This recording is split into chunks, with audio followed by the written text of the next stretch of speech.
This is variation 3 of an eyelet buttonhole, and it kind of looks like a vertical buttonhole, but it is an eyelet buttonhole. And what I'm going to be doing is, this is my right side. I've got a knit, purl, knit, purl, knit, purl, knit, and over this purl stitch is where I'm going to be placing my buttonhole. So I work to the location where I want the buttonhole to be. Okay, I want the buttonhole to be there. So I'm going to do a double yarn over, and I'm going to knit the next stitch together. So I have an extra large yarn over, and I've decreased a stitch by using a knit two together.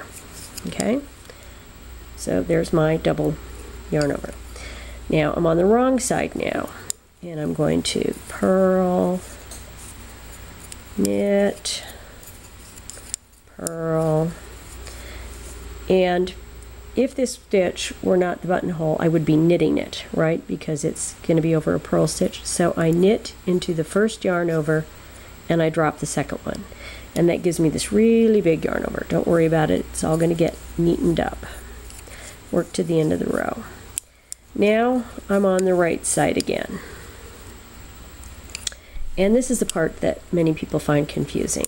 I'm going to knit, purl. Yeah, God, these big needles are hard to work with. Purl,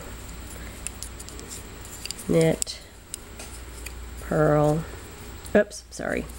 And I'm at the location for my buttonhole. What I'm going to do, instead of purling this stitch, is I'm going to purl into the buttonhole. And I'm going to drop the stitch. Knit, purl, knit. Okay, there's my buttonhole. And I could stop there, but I'm going to do one more row. And this is the wrong side row. I'm going to knit, or actually purl, knit, purl, working in pattern, and I'm at the location for the buttonhole. I'm going to do the same thing, but instead of purling, I'm going to knit. I'm not going to knit that stitch. I'm going to knit into the buttonhole, and then work to the end of the row.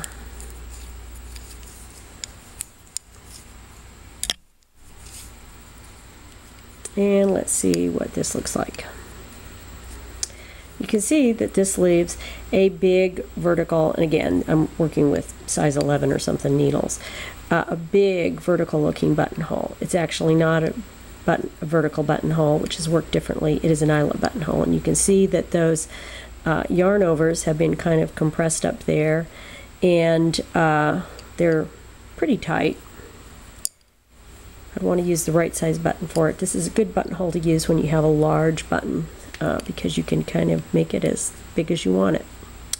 And that's the end.